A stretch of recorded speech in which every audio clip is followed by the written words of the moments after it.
If you are an empath and find yourself repeatedly attracting people with narcissistic traits, I'm going to share with you how to break this pattern. So guys, empaths and narcissists, this is a tale as old as time. They often find each other due to this magnetic mutual energy exchange. And that really is the most important thing to remember, guys. It's not good versus evil, although it can feel like that. Generally speaking, narcissists are known for having this need for control and admiration, while an empath tends to be a lot more sensitive and really highly attuned to what's going on for other people. But you can see how that dynamic, those two opposing forces, it's almost magnetic because it offers up this emotional trade-off that can feel deeply validating to both people in the moment, even if it ultimately becomes really toxic or draining. So let's dive into the traits that create this attraction. Number one, an empath's compassion is meeting a narcissist's need for validation. If you're watching this video, you follow my channel, I'm assuming you're identifying as an empath. So I'm gonna talk to you. First up, we have our need for compassion with a narcissist's need for validation. An empath will tend to feel fulfilled when they're giving, nurturing, supporting others. Traits that really seem to balance a narcissist's constant need for validation and admiration. So if a narcissist is craving attention, thriving on this validation, it might feel very purposeful and appreciated to the empath. Reason number two, empaths absorb, narcissists drain. So you probably have this really deep capacity to absorb emotional energy, while a narcissist is often seeking out people who can provide them with an endless source of attention and support. So this dynamic, it can feel really engaging for both people. An empath might feel important and needed, while the narcissist is really thriving on the energy that they draw in. Okay, last up, we have an empath's desire to heal versus a narcissist's desire for control. So you might feel compelled to help or fix someone who appears to be wounded. And we can talk more about this another day, guys, but sometimes that need is actually a little bit of a trauma response. You know, wanting to provide other people with the nurturing or consideration that maybe we haven't received at some point.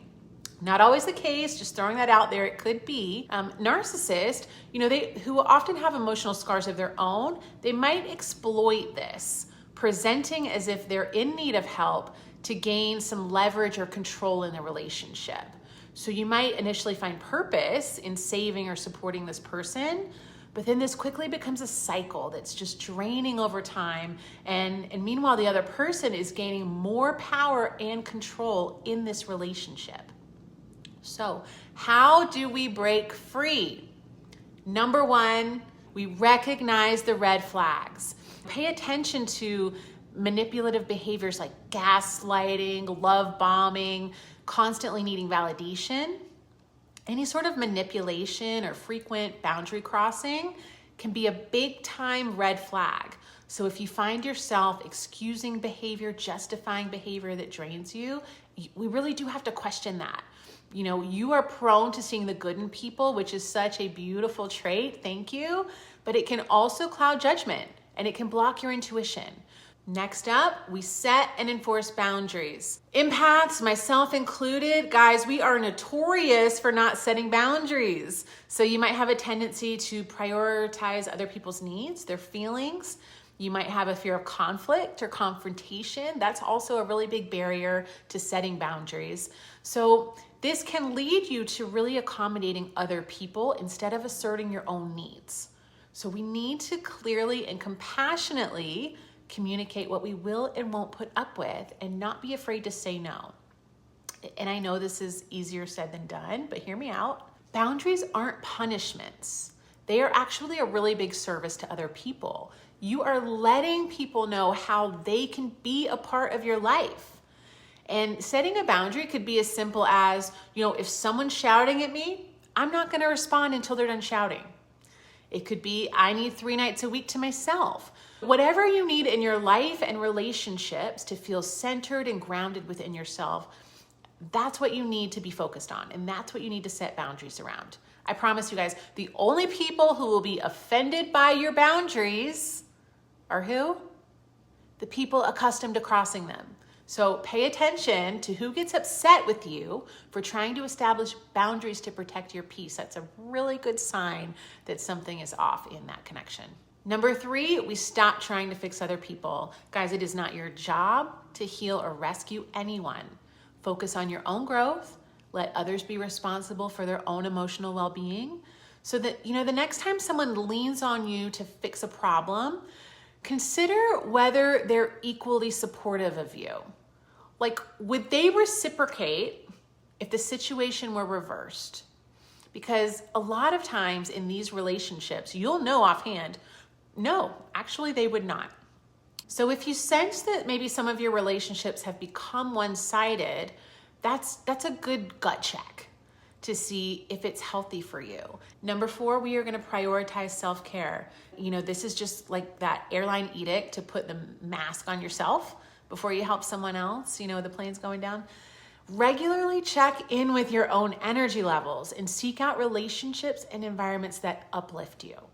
If you are feeling drained or depleted after certain interactions, being around certain people, that's your sign that you need to do more to protect your own energy. Surround yourself with people who contribute positively to your life, who respect your need for boundaries, and honor your need for self-preservation, because they know and can appreciate that you are better for them and for other people when you are solid within yourself. Okay, last up, trust your gut. Empaths tend to have strong intuitive abilities, and learning to listen to that inner voice can be one of the most powerful tools in recognizing any of these, manipulative dynamics. If something feels off, even if you can't pinpoint why, trust yourself and listen to your gut. Because sometimes the reasons for our feelings, they don't become clear until much further down the road. And we go, oh, yeah, it's so clear to me now. But in the moment, we don't know why. We just know it doesn't feel right. So trust that it will prevent a lot of these interactions with people with narcissistic traits right off the bat, if you just know when to stop engaging. So by doing these 5 things, you can reclaim your energy and more easily release from the magnetic pull of a narcissist. Guys, if you've experienced this dynamic, drop a comment below. I'd love to hear how you broke free. If you're still working through it, what are those biggest challenges? And I do want to reinforce that, this is not good versus evil. And I think that the narrative around, the empath and the narcissist does imply that. And it feels like that when we're in it. But what we need to understand is that it's a dynamic at play. And if you are an empath who has struggled to manage your energy, to keep yourself grounded and unaffected by the energy around you, it can be easier to fall into these types of dynamics. So do your best, guys, to just clear your energy, be fully in your body, and be grounded, and that will prevent you from even being on the radar for some of these kinds of relationships. And guys, if you need any more help with this, clearing your energy, you can check out my book, The Empath-Detox. I also have an oracle card deck, if that's your thing, that is attached to the book as well, which is kind of fun. You can see links for both of those in the description box below.